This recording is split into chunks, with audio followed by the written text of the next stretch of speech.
Hope everybody had a blessed Shabbat Shalom. Hope everybody's getting ready for the feast, the dedication in this thing. That's what I really hope. I hope everybody's getting ready for the feast of dedication. Yes, yes, yes. Out here taking this trash out. And I wanted to just remind y'all that if you want some scriptural edification in the matter, you can go to the book of Jeremiah chapter 10 in regards to not celebrating Christmas. Okay. You can go to 2nd Maccabees chapter 10, okay, verses 1 through 8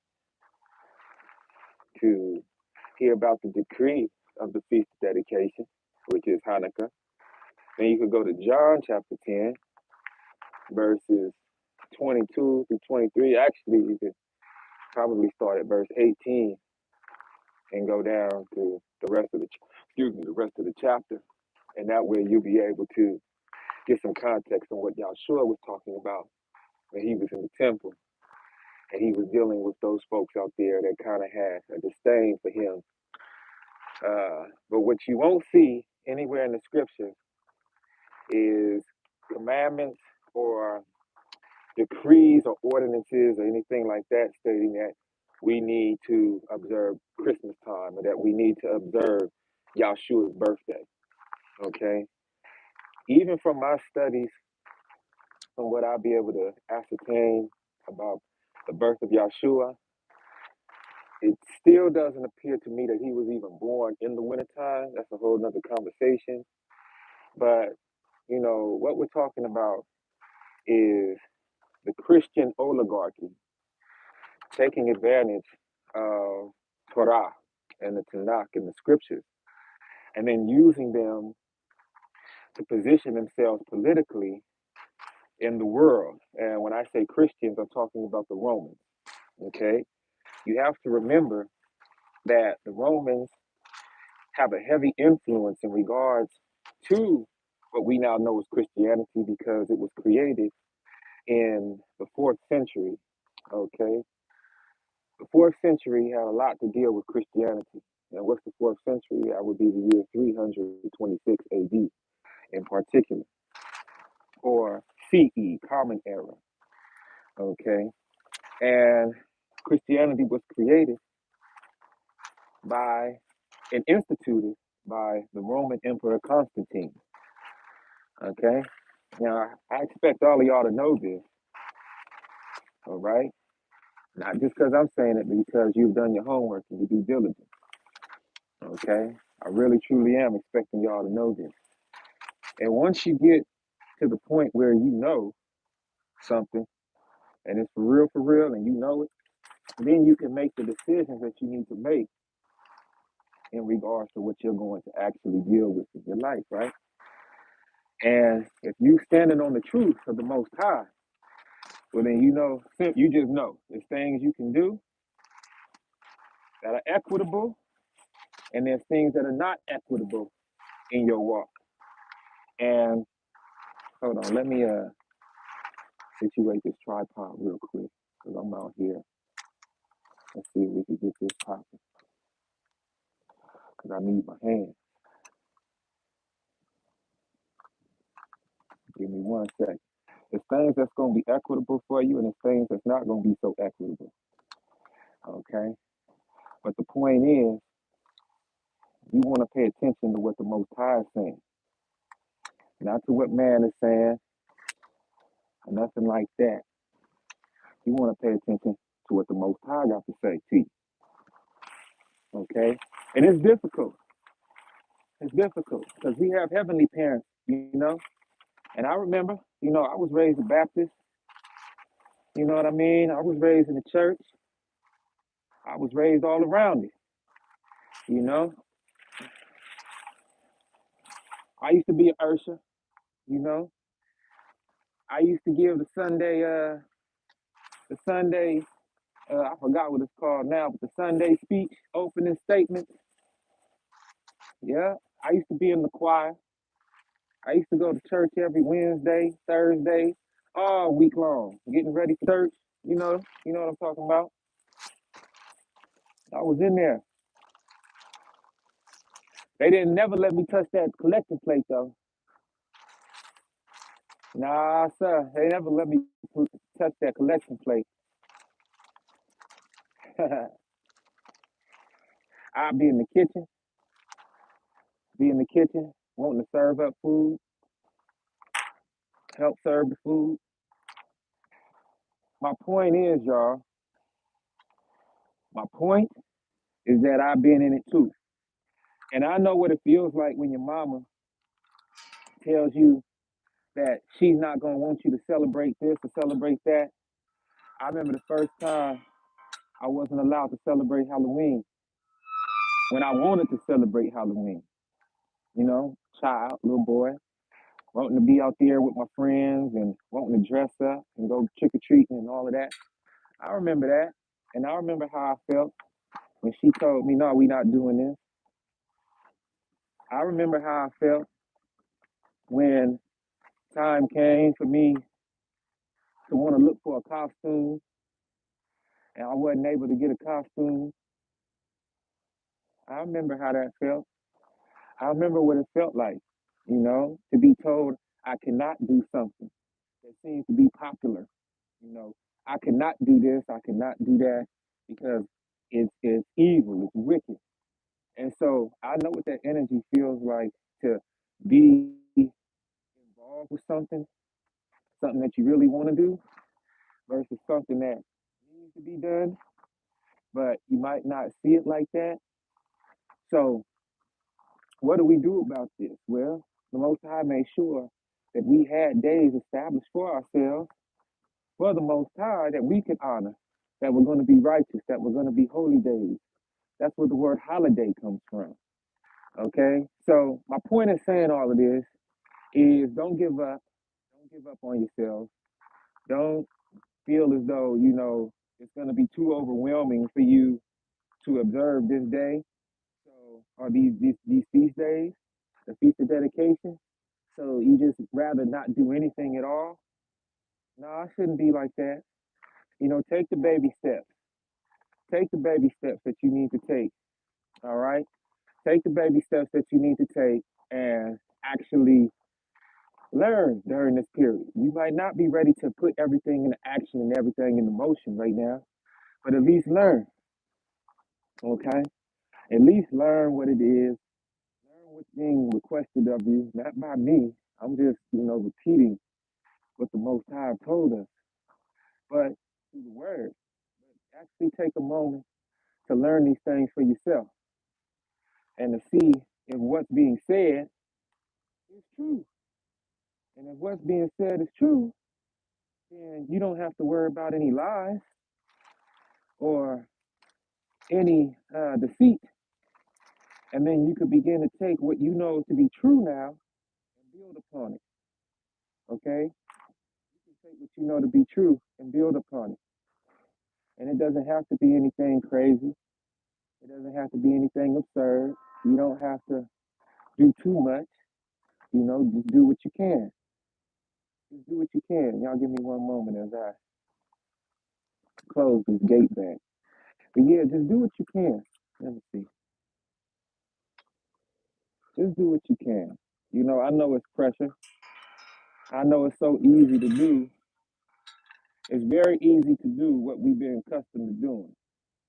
It's hard to get out of it that you've been doing in exchange for something new that seems foreign to you.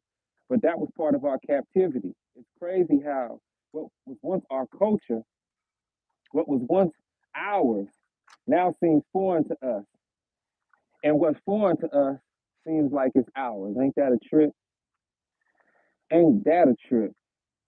And it doesn't necessarily should be like that, you know. And so now that we're waking up, sometimes it sounds like I'm a broken record. I know what I'm saying. But we're waking up. We're waking up. And part of waking up, especially when it's cold outside, when it's cold outside and you gotta wake up, I mean you gotta get out that comfortable bed. You gotta get from underneath them blankets. Okay? You gotta put your clothes on. Of course, you want to say your prayers, you want to give thanks as you're getting up out the bed. But my point is, you got to get up and you got to rile yourself up. And you got to get out the comfort of the bed and the covers. And then you got to put your clothes on. You got to wash up. And then you got to get your day popping. And sometimes that means your fingers going to be cold, your toes going to be cold, your nose going to be cold, your body going to be cold, but you got to keep it pushing. You got to figure out a way to persevere, especially when things is uncomfortable for you, especially when things don't really seem to be amounting up to the the finish line that you expect, the results that you expect. And it's okay. It's okay. But at least you're taking the steps in the correct direction now. Okay. And that's what I think is part of the importance to actually take the steps in the right direction. Be patient with yourself, but just know that you're moving in the direction that will make the Most High happy with you. You know, um, you got to prove all things, and hopefully you're using the scriptures to prove all things. And then you have what we call supplemental information, pieces of information that will prove further what the foundational information has brought out for you. Okay, so it's important.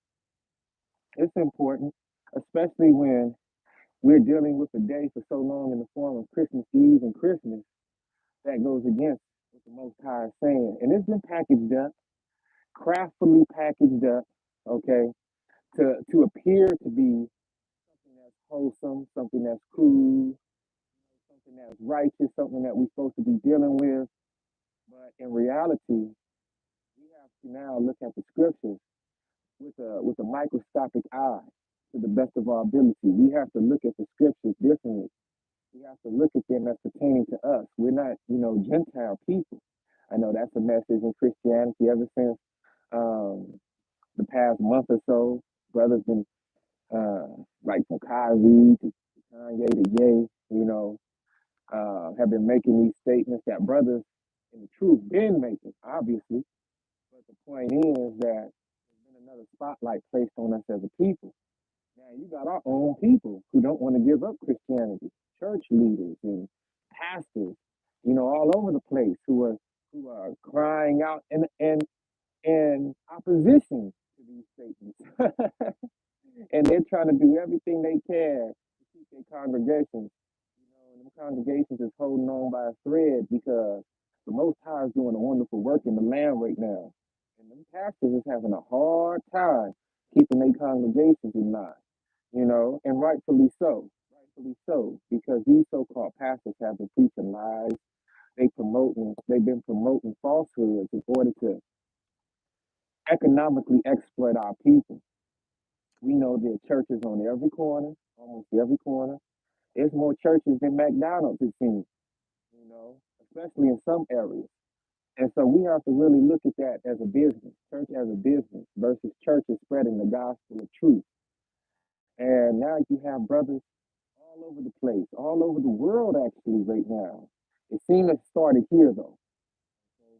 But all over the world now who don't have degrees, who don't have diplomas, okay, who don't have a college education. Some brothers didn't even get out of high school. And yet we have been given the opportunity to have wisdom really wash over us and dwell within us to the point where we can decipher the scriptures better than a seminary student, better than a so-called pastor or preacher who wouldn't touch the scriptures in the ways that we have been led to touch them and bring out the truth. Now, that's not to our own glory, okay? Don't never get it twisted. These things aren't to our own glory at all. These things are happening because we are being used as vessels for the Most High. We are being used as part of the creation in order to wake up other parts of the creation. And it's a beautiful, beautiful thing. And I think that's what motivates a lot of brothers out here to even be able to do this, a lot of sisters as well, is that we realize and recognize that we're being used by the Most High, especially those of us who at one time were being used by the devil. Okay? So that's something that that needs to be said because there was a point in our lives when we wasn't using our lives correctly. We wasn't living correctly. And if we wasn't living correctly for the Most High, then that means we was living for the enemy of the Most High. And so we're calling ourselves redeeming the time. Okay, that's what we're calling ourselves doing. We're calling ourselves being better than yesterday. I'm not personally competing with any brother or sister out here. If I'm competing with anybody or trying to be better than anybody, it's me trying to be better than myself yesterday. It's me trying to be better than my previous self before I was brought into the truth. It's me trying to be better than that version of myself that was low vibratory, low frequency. Me trying to be better than myself than the version who was rocking with the enemy of the Most High. And he blessed me with the opportunity to think about my past in such a way where it affects me, but it affects me positively because the breath of life has still been instilled within me. I can only imagine what would happen if I stayed in sin and transgression and iniquity, and the breath of life was taken from me. And then I was caused to remember my actions and my ways. But then I would be in a place of torment because now the truth of the spiritual side of things would be prevalent. Okay, I would see the truth now, and that's what makes me feel so sorry for individuals who die in sin, who pass away in sin, because most people simply don't believe. They don't believe the scriptures. They don't believe the stories. They don't believe our ancestry. They don't believe who we are. And when they pass away, not believing on Yahshua Mashiach, then they end up in a place where all of their life flashes before them. But there's nothing that one can do when one is in that place after we all at one time more than likely will have to leave the avatar that we're in right now. Now, some of us in this present day won't taste death. I was just having this conversation with my son the other night, one of my sons. Some of us aren't going to taste death. And we're going to see Yahshua Mashiach. We're going to see the day of the Most High. We're going to see the battle of Armageddon. We're going to see the transition out of this kingdom into the new kingdom. And so that's something to look forward to as well. But for those of us who didn't make it far, there's a place where, outside of this body, the soul has to be called to remember its past. It has to be called to remember its actions in the previous life. And so once that light flashes in front of the individual, then they're made to see just how real things actually are. And maybe the spiritual realm is more real than the reality that we're calling ourselves living in now. Okay. And so you got to take note of that. And I think it's smart to really look at that from the standpoint of, okay, let me take accountability for myself. Let me be brave. Because it takes bravery to be different. It takes bravery to be the oddball in the family. It takes bravery to use that love that you know you have and then go to your mama or your papa, your brothers, your siblings, your sisters, your cousins, your aunties, your uncles, and your nephews and nieces and say, hey, y'all, we supposed to be Bible believers here. I'm going to church on Sunday, but I'm doing my best to do the research that it takes to show, hey, I don't think we're supposed to be going to church on Sunday. That's usually where it starts. Oh no, sir. That's the Sabbath day no more. No, no, no. We go to church on Sunday now. Well, who said that? I don't know. Okay, well, I do know. That's when you start getting gaslighted. That's when you start being manipulated because when you come to a point in your life and you're not a child anymore and you're not a baby anymore, just be told any old thing and be expected to go along to get along, that's when you become an enemy to your family. That's when you become an enemy to those who want to control your mentality, holding on to mental threads that no longer suit the cause. In other words, you begin to break out of those shackles and you begin to see the truth for yourself.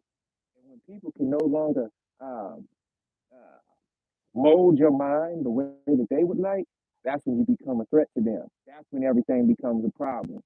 Okay, because now you knowing something, and it's not based off of belief, it's based off of knowledge, it's based off of due diligence.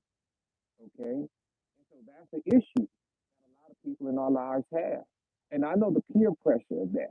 I know what it feels like to know something, but then the people you love are disregarding that knowledge in exchange for a belief.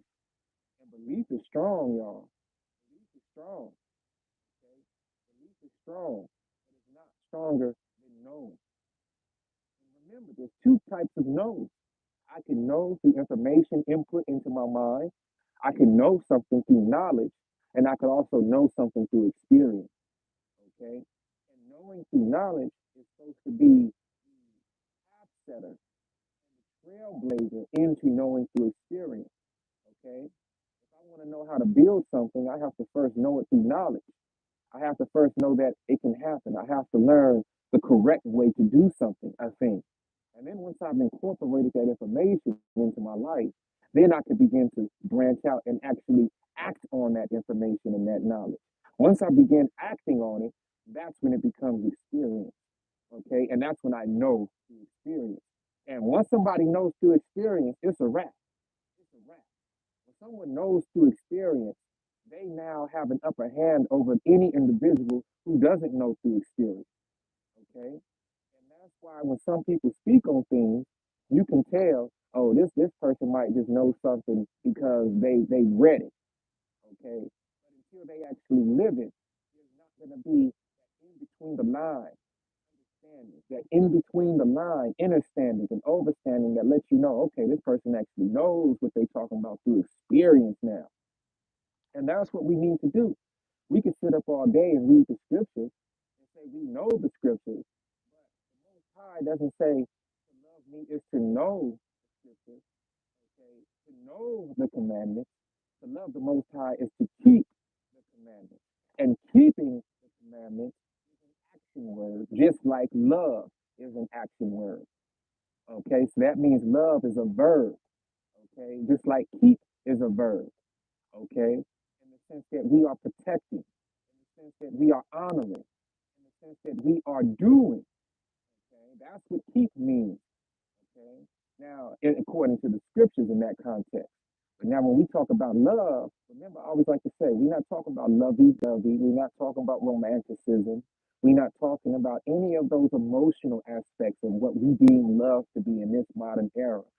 We're talking about the action word. We're talking about the doing of. Okay, and so this is very important because now that we're talking about a feast day, we're talking about Hanukkah, we're talking about the feast of dedication. This was all established because someone decided to do something about something else that wasn't so cool, that wasn't so kosher, copacetic in the eyes of the Most High. Okay, and once those actions were completed, then there was a celebration. Once the temple was rededicated to the Most High, there was a celebration. Okay, and so once again, if you're talking about loving the Most